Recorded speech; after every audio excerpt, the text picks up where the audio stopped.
Well, Congress MP Shashi Tharoor finds himself in the middle of a brand new controversy after saying in Kerala yesterday that if the BJP comes back to power in 2019, then there would be the creation of, then India would become a Hindu Pakistan. That has led to a lot of angry reactions as expected from the BJP in particular. And Shashi Tharoor joins us on NDTV today to talk about this.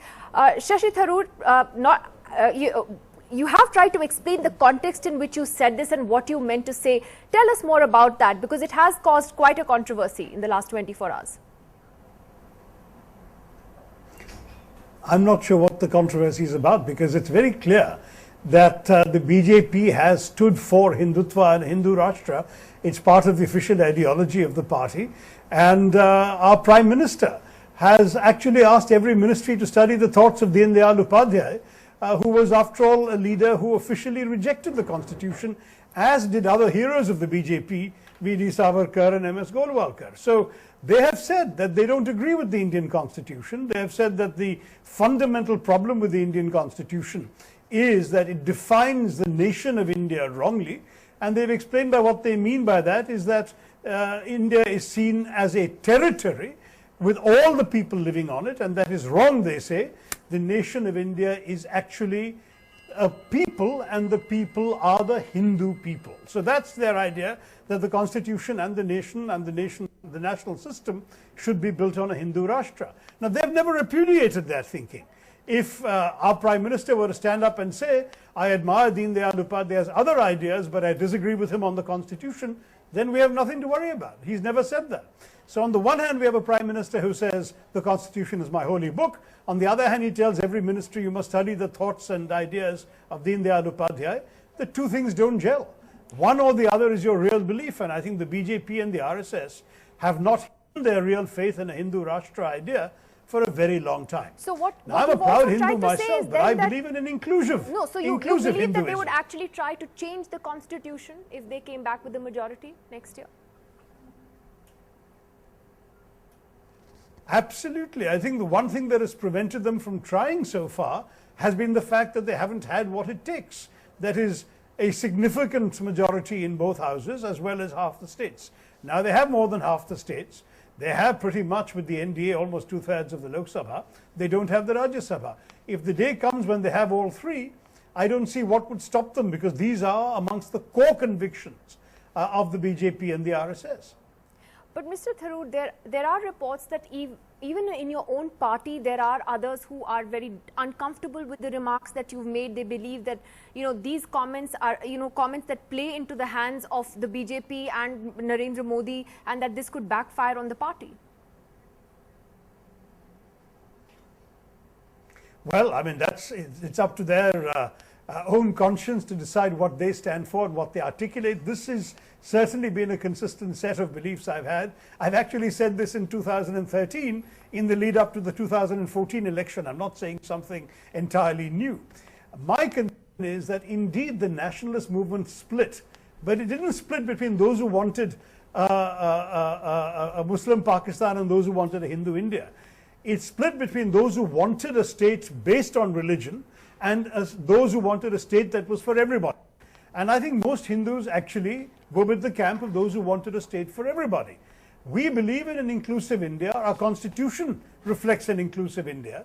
Whereas the other parties that we are talking about, in particular the ruling party today, has yet to spell out such a commitment. Its initial ideological statements are all about Hindutva, and the notion of a Hindu Rashtra is embedded in the definition of Hindutva laid down by Savarkar, whose portrait the BJP has put up in Parliament.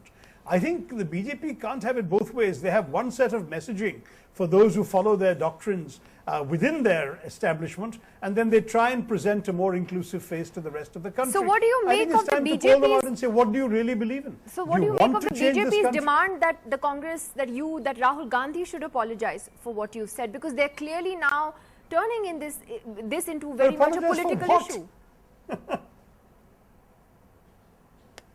Well, it is a political issue. The speech I was invited to give, the topic that was given to me was on challenges to Indian democracy and secularism. And I believe this is a very profound challenge, that this is very much part of the agenda of those who are seeking votes in the names of in the name of religious polarization. You see, when you have Hindus like myself who are completely unabashed about our faith but see it as an inclusive faith, we don't want to live in a Hindu version of Pakistan.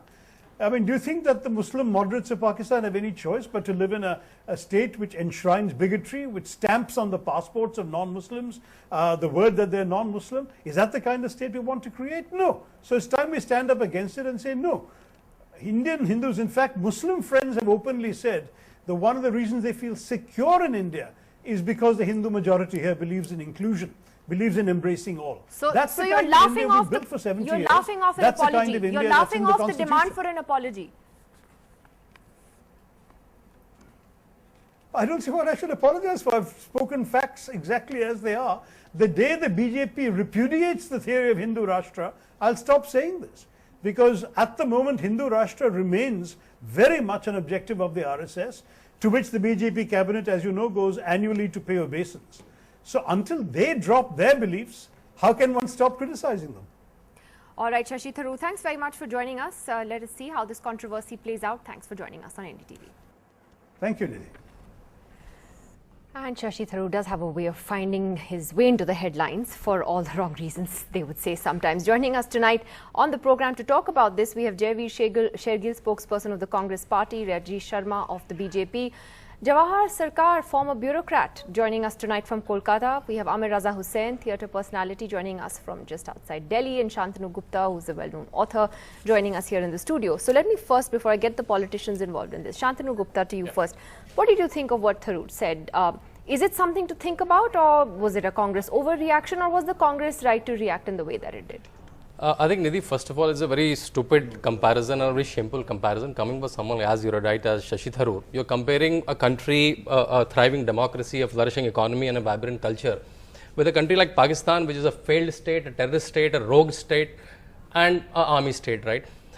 I think maybe when you say Hindu Pakistan, he want to point out the condition of minorities in both the countries.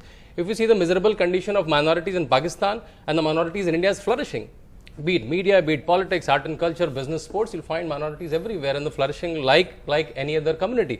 So first of all, I think it's a very unfortunate comment. It's like an insult to India and insult to Hindus.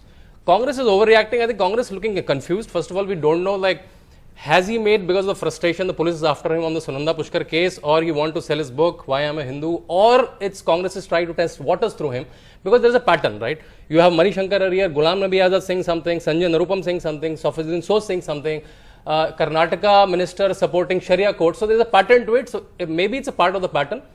And they're testing waters. Rahul Gandhi has already tested soft Hindutva. Maybe it's not working. He's going back to his old Muslim appeasement. It's worked for Papa, it's worked for Mummy. So let's go back to Muslim appeasement. So he's testing waters. So that you may feel be the it's case. an extremely unfair comparison and perhaps It's a has very been unfair deliberately comparison done with Pakistan. Can compare Pakistan with, when you are comparing India, World Bank is giving credit to Narendra Modi that India is becoming the 5th largest economy, and we are comparing India with Pakistan. Okay, so Jawahar Sarkar, what would you say to that? That even there are those who perhaps believe that what Shashi Tharoor said, the point that he was trying to make may have been a valid point, but to compare India to Pakistan may have been taking it too far. Do you see it that way? See, Shashi has his own way with words, not necessarily happy. But then whatever he has said is being blown out of proportion. Now, I can take on the gentleman who spoke before me, who apparently is one-sided. Would he come up and say that minorities are not being selected for slaughter, for selective murder because of their dietary habits? Has it ever happened before in India? Isn't it frightening? The churches that have been vandalized, however selectively, are an evil portent of what is happening in India. This is not the India I was born into. This is not the India we inherited. Something has gone wrong in the last 4 years, and the lust for power is superseding vision. Shashi, as I said, has his own way with words, but I guess what Shashi was driving at, I can't sort of get into his mind, but what he was hammering at, he has his sense of hyperbole, that India should not ape Pakistan where minorities are concerned. if somebody comes up on a national TV and says minorities are very happy in India, I think that he's not even worth responding. Now, what about this apology? I can't understand. Does the BJP apologize for this filthy statements made by some of its leaders? Have you ever seen a Prime Minister attacking India's most decent, his predecessor, in the manner in which he did? Where has decency gone? What are you talking about decency? The BJP spokesmen often make accusations that I would not speak in front of, dare to utter in front of youngsters, young people. It's not that. Shashi has raised his point in his own dramatic way. We need to take it on from there. There's no question of apology. Of course, I don't know. He's a member of a political party, what his party says. Well, I'll come to his party in just a moment. And you made some very important points. And in fact, you know, what you said about minorities is actually a point, Amir Raza Hussain. We're going to play out that interview with Hamid Ansari that we did today in just a few minutes. In fact, the former Vice President today again said that he feels that there is much greater unease amongst the Muslims of India. He stands by that, and he has pointed to the fact that there are incidents, as he put it, that have happened, and that there is no doubt in his mind that that makes Muslims feel insecure. Where do you stand on this? Do you think that while that is certainly a concern, that that Shashi Tharoor took it too far with you know, making a sort of analogy with the Hindu Pakistan? The first thing I want to ask is... Go ahead, Amir Raza Hussain. Yeah, is this addressed? Yeah. Okay. So the first thing what I want to ask the person who spoke before Mr. Sarkar is that Mummy did Muslim appeasement, Daddy did Muslim appeasement, grandmother did Muslim appeasement. What exactly was this Muslim appeasement? If there are 3 generations of Congress leaders who've done Muslim appeasement, surely this community should have risen above the pathetic conditions it is in. Today, it's documented that the Muslims in India are far below the scheduled castes and the scheduled tribes in terms of education, in terms of employment, in all other factors. So who has done this appeasement? What exactly is the appeasement that has been done?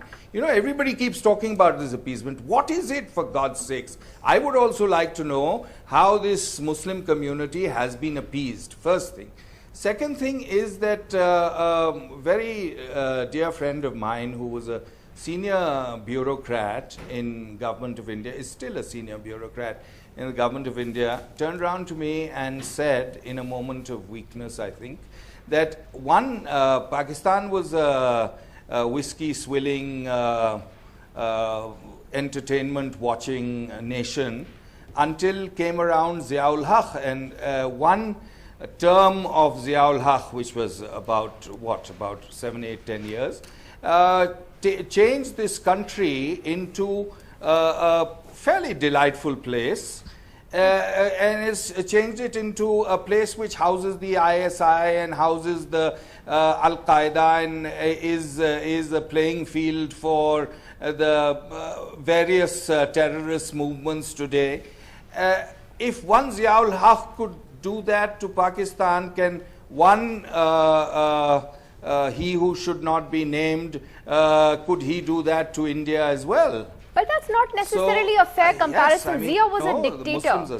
Zia was a dictator. I mean, Narendra Modi is a democratically elected leader. He is the Prime Minister. We're still a democracy. Is that a fair comparison to make? Well, Mrs. Gandhi was a democratically elected leader. That didn't stop her from being dictatorial. Okay, well, I mean, that is a point. So, Javi, let me turn to you on what has been said so far. Firstly, why is the Congress cautioning Shashi Tharoor? You know, what exactly is going on here? Nidhi, before that, as expected, this debate was wrongly turned into the mummy-daddy issue. Let me just clarify, the mummy-daddy here we are referring to. One daddy gave the life for this nation and his mummy gave the life for the nation, unlike the present times Humpty Dumpty who fell from the wall and didn't fulfill anything or do anything for the nation. Be that as it may. Now coming to Mr. Tharoor's point. I was the one who took the press briefing today, and there was no caution, there was an advice that Indian democracy is very robust, immensely strong. No matter which government comes to the power, it can never allow anybody to turn it into a Hindu Pakistan. That was my 85% of the drafters of the constitution were Hindus who gave equal rights to every section of the society, and constitution itself protects our democracy. So whether Mr. Modi or Mr. Amit Shah cannot transform us into Pakistan. Where the shoe pinches, Pakistan has many facets to it. It is an exporter of terror. It is number one in human rights violations. And Indian democracy will never allow, it will never elect such leaders who promote this. Now again, these issues have been, is this Muslim appeasement? Is this? Unfortunately, BJP tries to portray every Muslim in this country is pro-Pakistan, and when any leader who will speak, they will get happy with that. Now India or India's Hindu also feel let down when BJP garlands those leaders who equate Ram to Lord Ram, to Vishnu in whiskey than Mr. Naresh Agarwal. They also get pinched when Mr. Modi garlands those criminals who tear the law and order situation of this country. So Congress party cautions or restrains because we want to serve the nation, contest elections on definitive people's agenda, employment, farmer issues, youth. So you do feel this plays into the BJP's agenda when this Tharoor says yes, things like this? This diverts the topic of the debate. Look at your show. Every day we do NPAs or something like to, again the ball is back to Hindu versus Muslim. When it's not an issue. Time ke baad ho gaya. No, when it's not the point I'm saying is, let's focus on the real issues which impact the people. And India can never become Pakistan. Let me ask you, Rajesh Sharma ji, that I think clearly a lot of people have disagreed with what Shashi Tharoor said. Even his own party disagrees with him. There are others who agree with what he has said. But this question of issuing an apology, why does anyone have to apologize for having a point of view? It's a point of view. In a democracy, we can disagree with each other. Forget the apology. Why apologize? Attack him, but what is this thing about the first thing I will be saying that Mr. Sirkar told that in India the intolerance is increasing. I can say India is still the most tolerant country of the world. You should not deny that. And as told by Mr. Raja that in past this mummy, daddy and all those things, I can say that Muslims of India were used as a vote bank politics, and he knows it well. In past, they were always used as a vote bank politics by the Congress government. But now I will be saying one more thing, which is this statement was ridiculous, shameful, and it is below dignity, I can say. It is totally a vote bank politics which is done by Congress. Is time and again, I can say they have terrorized Hindu as Hindu terror and name all the leaders, Chidambaram, Digvijay Singh, all their big leaders, Sushil Kumar Singh, they all use the word Hindu terrorism. Actually, R.K. Singh, who's a BJP MP now, is the first one as Home Secretary to say Hindu terror. But I'm he saying, coined that term. If you say that all this, it was mainly propagated by all these three leaders. It was Shinde in a BJP. No, it was R.K. Singh. And these three leaders, I can say but that why do you want an apology? Because you have a point of view on this. Shashi Tharoor has a point of view on this. So, I mean, you feel what he said is shameful. I can say that Congress. Why does the BJP wants an why should we apologize for our viewpoints in a democracy? If you don't want to apologize when you have, I can say one thing. It is hatred towards the Hindus as well as the Indian democracy, and the Pakistan love of Congress is very clear. After Saifuddin says that we need Azadi in Kashmir, and after Ghulam Nabi Azad says that the patriotic Indian army is not doing justice, they are killing civilians, it is wrong. And at the same time, when Mani Shankar Iyer goes to Pakistan and seeks their help to dismantle the Modi government, it is shameful. The Pakistan love of Congress. Really? He went to Pakistan to unseat the Modi government? It was a TV debate, and you have seen that. He actually tried to bring down the Modi government in Pakistan. He asked there that we seek support that, and we want that government should come down. All right.